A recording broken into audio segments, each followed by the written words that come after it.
Chaque jour, on respire, tous, des centaines de spores d'un champignon qui est incroyablement commun, on ne s'en rend même pas compte. Bon, pour la plupart des gens, ça n'a absolument aucune conséquence, mais pour les plus vulnérables, cet envahisseur invisible, il peut être dévastateur. Ce champignon, c'est l'Aspergillus. Et aujourd'hui, on va explorer ensemble les maladies qu'il peut provoquer, ce qu'on appelle les aspergilloses. Alors, pour y voir clair, voilà le plan qu'on va suivre. On va commencer par se demander qu'est-ce que c'est exactement Aspergillus. Ensuite, on verra l'interaction entre le champignon et l'hôte, puis les principales maladies, les aspergilloses humaines. On abordera ensuite leurs manifestations cliniques, comment on pose le diagnostic, et on terminera bien sûr par le traitement et les stratégies de prévention. C'est parti pour la première section. Qu'est-ce qu'Aspergillus ? Ok, alors la définition formelle, elle nous donne déjà pas mal d'indices. On nous dit que ce sont des champignons filamenteux. Ça veut dire qu'ils forment des filaments, des sortes de fils. Saprophytes. Ça veut dire qu'ils se nourrissent de matière organique en décomposition, ubiquitaires, en gros, ils sont partout. Mais le mot le plus important ici, c'est vraiment opportuniste. C'est un peu comme un cambrioleur qui attend que la porte soit ouverte. Eh bien, Aspergillus, c'est pareil. Il ne frappe que lorsque nos défenses sont affaiblies. C'est d'ailleurs pour ça qu'il est souvent responsable d'infections nosocomiales, celles qu'on attrape à l'hôpital. Regardons-le d'un peu plus près. Quand on l'observe au microscope, sa structure la plus typique, c'est ce qu'on appelle la tête aspergillaire. C'est vraiment sa carte d'identité visuelle. On a d'abord le conidiophore, c'est la tige, qui se termine par une vésicule, une espèce de bulbe, et sur cette vésicule, on trouve les phyalides. C'est de là que partent en chaîne les conidies, c'est-à-dire les fameuses spores coninales. Alors pour les mycologues, les scientifiques qui étudient les champignons, l'identification précise de l'espèce est capitale. Et un des détails qui fait toute la différence, c'est la structure de cette tête. On voit bien sur l'image qu'elle peut être soit unicériée, c'est-à-dire avec les phyalides qui sont directement attachés à la vésicule, soit bicéliée, où il y a une couche de cellules entre les deux, les métules. Ça peut paraître subtil, mais cette différence est absolument fondamentale pour le diagnostic en labo. Et où est-ce qu'on le trouve, cet Aspergillus ? Eh bien, son biotope, comme on dit, confirme qu'il est omniprésent. Il est littéralement partout. Dans l'air, le sol, l'eau, le compost. Sur le foin moisi, dans les silos à grains. Et même chez nous, dans la poussière, les systèmes de climatisation. Certains aliments aussi, comme le poivre ou le thé. Et bien sûr, le milieu hospitalier est un endroit particulièrement sensible. Surtout quand il y a des travaux. Ça remet toutes les spores en suspension et ça expose massivement les patients les plus fragiles. Maintenant qu'on sait qui il est et où il se trouve, voyons la dynamique entre le champignon et l'hôte. C'est une interaction fascinante, une sorte de bataille qui se joue en permanence, notamment dans nos poumons. On peut vraiment voir ça comme un combat, une confrontation. D'à côté, on a l'arsenal du champignon, ses facteurs de virulence. Ces spores sont toutes petites, 2-3 micromètres à peine, donc elles vont très loin dans les poumons. Il supporte très bien la chaleur de notre corps. Il produit des toxines, des enzymes, et il a un tropisme pour les vaisseaux sanguins. Il aime bien s'y accrocher. Et de l'autre côté, on a les boucliers de l'hôte, nos défenses. La peau, bien sûr, la clairance mucociliaire, c'est le tapis roulant de mucus et de cils dans nos bronches qui évacue les intrus, et surtout nos troupes d'élite, les macrophages alvéolaires et les polynucléaires neutrophiles, qui sont là pour détruire les spores. Alors, qu'est-ce qui peut faire pencher la balance en faveur du champignon ? En fait, on distingue deux grands types de facteurs de risque. D'abord, il y a les facteurs locaux. Ça peut être une porte d'entrée, comme une lésion sur la peau, ou bien un système de nettoyage des poumons qui est abîmé, par le tabac ou une BPCO par exemple. Ça peut aussi être une cavité qui existe déjà dans le poumon. Et puis il y a les facteurs généraux, et là le plus important c'est l'immunodépression profonde. C'est quand le système immunitaire est tellement affaibli qu'il n'arrive plus à se défendre. Ok, maintenant que les bases sont posées, on va pouvoir examiner les principales aspergilloses humaines. Parce qu'un même champignon, vous allez voir, peut provoquer des maladies très très différentes. Ce tableau résume très bien les trois grands spectres de la maladie. D'abord, on a les aspergilloses immunoallergiques. Là, le mécanisme, c'est une hypersensibilité. Le système immunitaire surréagit. C'est typique du patient asthmatique. Deuxième catégorie, les aspergilloses pulmonaires chroniques. Ici, le champignon ne fait que coloniser une cavité déjà présente, par exemple une ancienne caverne de tuberculose. Il ne cherche pas à envahir.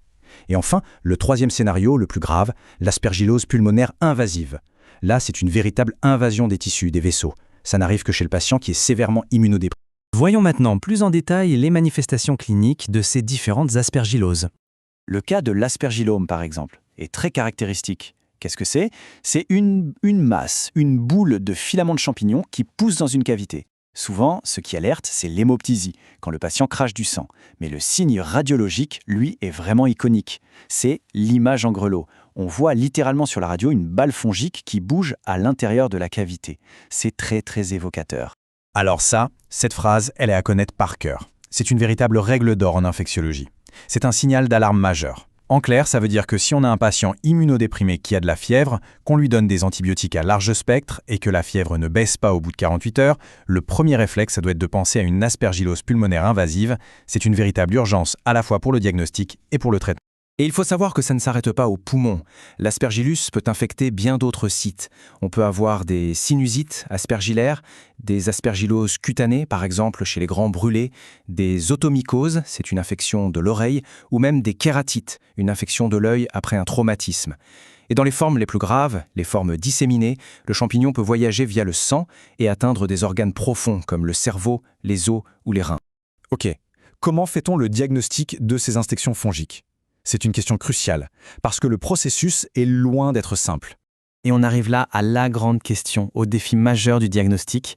C'est simple, le champignon est partout. Donc si on en trouve dans un prélèvement, qu'est-ce que ça veut dire? Est-ce que c'est juste une contamination de l'échantillon labo? Est-ce que c'est une simple colonisation? Le champignon est là mais il ne fait rien?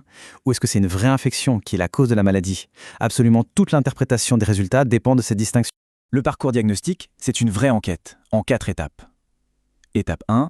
Le prélèvement. Il faut qu'il soit fait de manière la plus propre possible, aseptique, sur le site qu'on suspecte. Étape 2, l'examen direct. On prend une partie du prélèvement et on regarde tout de suite au microscope si on voit des filaments qui ressemblent à de l'aspergillus. Étape 3, la culture. On met le reste sur un milieu de culture, comme le milieu saboureau, pour essayer de faire pousser le champignon et l'identifier précisément. Et enfin, l'étape 4, la plus critique, l'interprétation. Là, il ne suffit pas de dire « j'ai trouvé aspergillus ». Il faut confronter ce résultat mycologique avec la clinique, la radio, les facteurs de risque du patient. C'est un travail de synthèse. Pour l'aspergillose invasive, le diagnostic sanguin, la sérologie, est absolument clé. Et là, on a 2 grandes approches. On peut chercher les anticorps. Le problème, c'est que ça signe une réponse de l'hôte. Et chez un patient immunodéprimé, eh bien cette réponse, elle est souvent très faible, voire absente. Donc c'est peu sensible. C'est surtout utile pour l'aspergillome ou l'allergie. L'autre approche, qui est la méthode de choix pour l'invasive, c'est la recherche d'antigènes. Là, on ne cherchait plus la réponse du corps, on cherche un bout du champignon lui-même, comme l'antigène gallectomannan. Et ça, si on le trouve, ça prouve qu'il y a une croissance fongique active dans le corps du patient. On en arrive à la dernière partie. Comment traite-t-on ces infections et surtout, comment fait-on pour les prévenir? La stratégie thérapeutique, elle va dépendre complètement de la forme clinique. C'est du cas par cas. Pour une aspergillose immunoallergique, le but est de calmer l'inflammation. On utilise donc des corticoïdes, souvent associés à un antifongique, comme l'itraconazole. Pour l'aspergillome, cette boule de champignon, si c'est possible, le traitement de choix reste la chirurgie. On enlève la masse. Et enfin, pour l'aspergillose invasive, c'est l'urgence absolue. Le traitement de première intention, c'est le voriconazole, un antifongique puissant administré par voie intraveineuse. Mais la meilleure arme reste bien sûr la prévention, surtout dans les services à haut risque, comme en hématologie.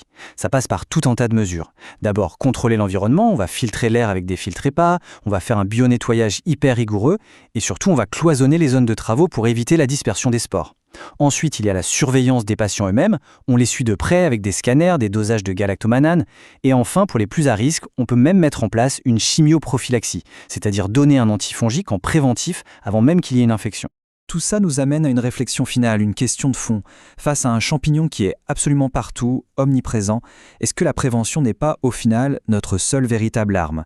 On ne peut pas éradiquer l'aspergillus de l'environnement, c'est impossible. Tout l'effort doit donc se concentrer sur la protection des plus fragiles. C'est un exemple parfait des défis de la médecine moderne. On ne cherche plus à éliminer l'ennemi, mais plutôt à renforcer nos propres forteresses.